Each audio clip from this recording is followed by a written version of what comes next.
말씀은 누가복음 18장 1절부터 8절입니다. 누가복음 18장 1절부터 8절 말씀 보겠습니다.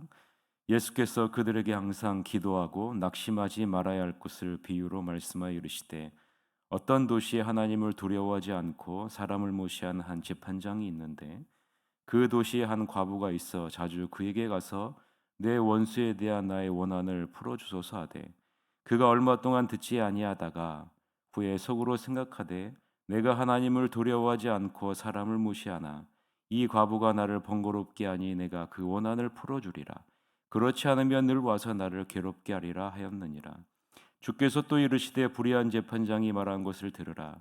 하물며 하나님께서 그 밤낮 부르짖는 택하신 자들의 원한을 풀어주지 아니하시겠느냐? 그들에게 오래 참으시겠느냐? 내가 너에게 이르노니 속히 그 원한을 풀어주시리라. 그러나 인자가 올 때 세상에서 믿음을 보겠느냐 하시니라.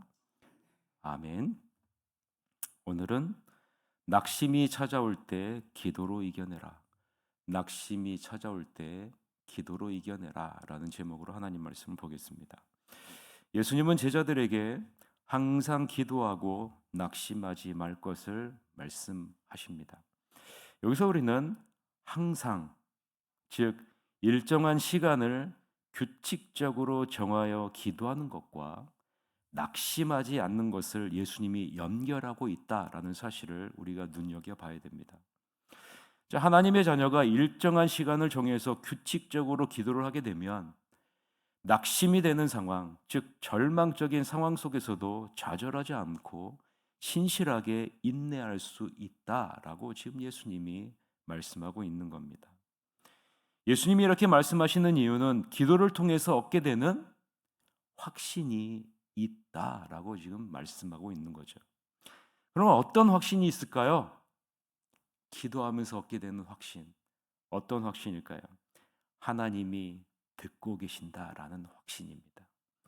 하나님이 보고 계신다라는 확신입니다. 하나님이 이 모든 상황을 알고 계신다라는 확신 아니겠습니까? 하나님이 반드시 응답하신다는 확신.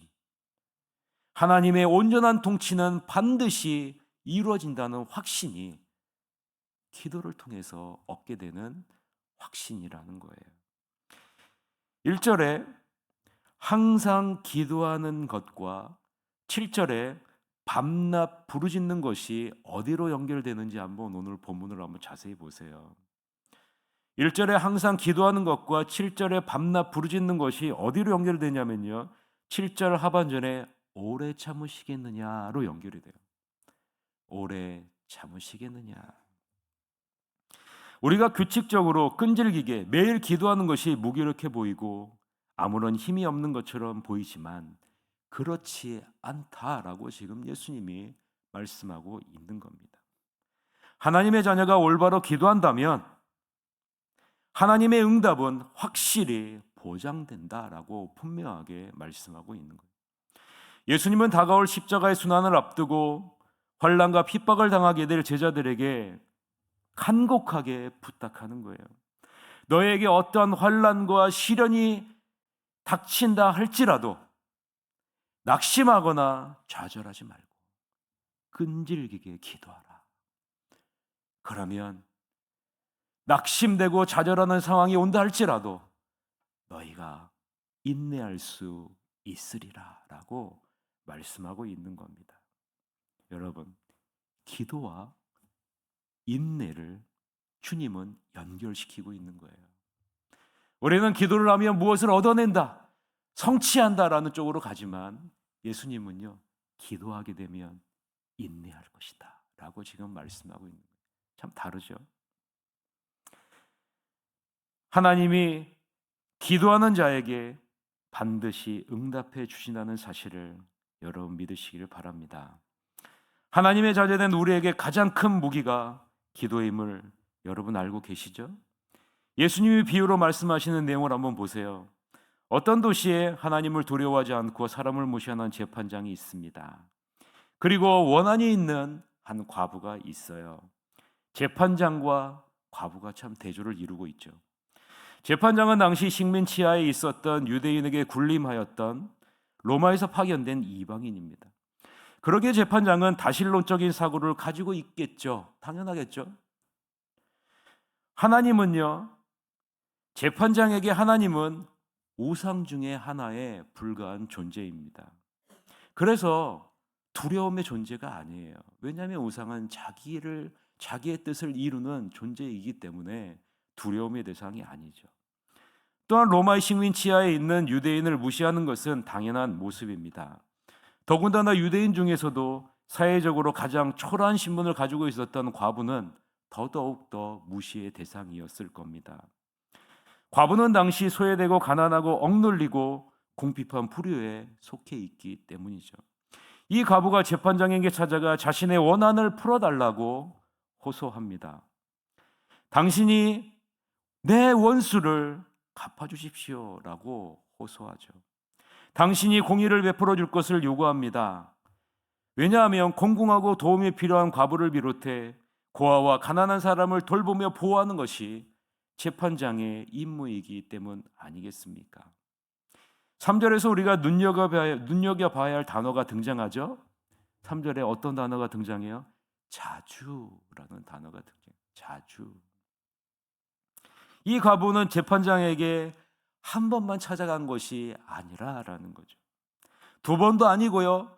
생각날 때마다 정기적으로 반복해서 매일매일 찾아간 거예요. 이게 자주라는 단어 안에 담겨져 있는 겁니다. 여러분 한번 보세요. 이 과부가 자신의 억울한 원한을 풀어줄 수 있는 유일한 자산이 무엇이다라는 사실을 드러내고 있는 거예요. 이 과부가 원한을 풀 수 있는 유일한 자산은요, 정기적이고 반복적인 끈질긴 태도예요. 이것이 유일한, 이 과부가 갖고 있는 원한을 풀 수 있는 유일한 자산입니다. 그래서 끈질기게 재판장을 찾아가 그 원한을 풀어달라고 간청하고 있는 거예요. 왜냐하면 이 과부가 갖고 있는 유일한 자산은요, 이거밖에 없어요. 이거밖에 없어요. 끈질긴 자산. 사람들의 관점에서 보면 이 과부가 어떨까요? 하나님을 두려워하지 않고 유대인들을 무시하는 불의한 재판장에게 매일 정기적이고 반복적으로 찾아가 간청하는 이 과부의 모습은요, 보잘것없는 모습으로 여겨졌을 겁니다. 가치가 없는 모습으로 여겨졌을 거예요. 마치 우리가 우스갯소리를 하는 것처럼 계란을 아무리 바위에 던져도 바위가 깨지겠느냐라는 것과 마찬가지 아니겠습니까? 그런데요, 오늘 본문에 보면 반전이 일어납니다. 2절서부터 5절 같이 한번 읽어봅시다. 시작. 이르시되 어떤 도시에 하나님을 두려워하지 않고 사람을 무시하는 한 재판장이 있는데 그 도시에 한 과부가 있어 자주 그에게 가서 내 원수에 대한 나의 원한을 풀어주소서 하되 그가 얼마 동안 듣지 아니하다가 후에 속으로 생각하되 내가 하나님을 두려워하지 않고 사람을 무시하나 이 과부가 나를 번거롭게 하니 내가 그 원한을 풀어주리라. 그렇지 않으면 늘 와서 나를 괴롭게 하리라 하였느니라 라고 이야기를 합니다. 자, 불의한 재판장이 이 과부의 원한을 풀어줍니다. 불의한 재판장이 이 과부의 관청을 들어줍니다. 얼마 동안은 불의한 재판장이 과부의 관청을 듣지 않았죠. 왜냐하면 자신에게 아무런 이득이 돌아오지 않기 때문이죠. 이 재판을 진행하고 싶은 생각 자체가 이 재판장에게는 없었습니다. 그런데 이 불의한 재판장이 갑자기 마음을 바꿔요. 그리고 과부의 소원을 들어주리라 라고 결심합니다. 그럼 왜 불의한 재판장은 이러한 결심을 하게 되었을까요? 왜 갑자기 불의한 재판장은 이러한 결심을 하게 되었을까요? 누구를 위해서 이러한 결심을 하게 되었을까요? 정당한 법 집행을 위해서, 과부를 위해서, 다른 유대인들을 위해서 그랬을까요? 아니죠. 누구를 위해서요? 자기 자신을 위해서 이러한 결심을 하게 됩니다. 여러분 5절을 천천히 다시 한번 읽어보겠습니다. 5절을 읽는데 여기서 내가 라는 단어를 눈여겨보면서 같이 한번 읽어볼게요. 시작. 이 과부가 나를 번거롭게 하니 풀어주리라. 그렇지 않으면 늘 와서 나를 번거롭게 하리라 하였느니라. 여러분 5절의 이 짧은 구절 안에 지금 내가 몇 번이나 반복이 돼요? 3번이나 반복되는 것을 우리가 볼 수 있죠. 이 과부가 나를 번거롭게 하니 내가 그 원한을 풀어주리라. 나를 괴롭게 하리라. 불의한 재판장이 과부의 관청을 들어주는 이유는 누구 때문이라고요? 자기 자신 때문이라 라고 지금 말하고 있는 거예요. 불의한 재판장의 관심은 온통 누구에게 있는 겁니까? 과부에게 있는 게 아니에요, 여러분. 온통 자기 자신에게 있는 사람입니다. 불의한 재판장은요, 자기 자신에게 집중되어져 있는 사람이에요. 자기 자신에게만 쏠려 있는 사람입니다. 그런데 이 과부가 계속 찾아와서 거절당하는 반복되는 일 때문에 재판장 자신의 명성에 금이 가고 나쁜 평판을 듣게 될 것을 두려워하게 되는 거예요. 그래서 결국 어떤 결심을 하게 됩니까? 내가 이 과부의 간청을 들어주리라. 누구 때문에요? 나 때문에. 재판장은 온통 자신에게 초점이 맞춰지는 사람이기 때문 아니겠습니까? 자기 자신을 계속 찾아와 괴롭혀 망신을 당하게 될 것을 두려워 이제는 마음을 바꿔 그 간청을 들어주는 결심을 하게 됩니다. 이때요, 주님이 말씀해요. 뭐라고 말씀하냐면 이 불의한 재판관이 무슨 말을 하는지 너희가 들으라. 이 재판관이 무슨 말을 하는지 너희가 들으라 라고 이렇게 얘기를 합니다. 과부를 동정하지 않고 자비를 베풀 마음이 전혀 없음에도 과부의 끈질긴 간청에 자신의 명성에 금이 갈 것을 염려하여 청을 들어주었다면 우리를 자신의 눈동자같이 여기는 하나님은 어떻겠느냐? 우리를 자신의 눈동자와 같이 귀하게 여기는 하나님의 마음은 어떻겠느냐? 6절서부터 8절 같이 한번 읽어봅시다. 주께서 또 이르시되 불의한 재판장이 말한 것을 들으라. 하물며 하나님께서 그 밤낮 부르짖는 택하신 자들의 원한을 풀어주지 아니하시겠느냐? 그들에게 오래 참으시겠느냐? 내가 너희에게 이르노니 속히 그 원한을 풀어주시리라. 그러나 인자가 올 때 세상에서 믿음을 보겠느냐 하시니라 라고 말씀하죠. 하나님이 사랑하는 자기 백성이 고통과 불의한 상에 놓여 있는데 하나님이 보고만 계시겠느냐라고 말씀하고 있는 거예요. 사랑하는 성도 여러분, 우리가 볼 때는 이러한 우리의 기도가 더디 응답되는 것처럼 보일 수 있습니다. 세상 사람들이 볼 때면 이 새벽에 나와서 기도하는 것이 하찮은 것처럼 여겨질 수 있어요. 아무런 쓸모가 없는 것처럼 여겨질 수 있어요. 차라리 이 시간에 잠을 자지 왜 이 시간에 와서 기도하느냐? 차라리 이 시간에 운동을 하지 왜 이 시간에 와서 기도하느냐라고 여겨질 수 있죠. 그러나 여러분, 하나님은 우리의 기도를 눈동자와 같이 여김을 믿으시길 바랍니다. 우리 여러분의 기도를 귀하게 여기세요. 그리고 자기 자신을 위해서라도 여러분의 기도를 들으시고 반드시 응답해 주신다는 사실을 믿으시길 바랍니다.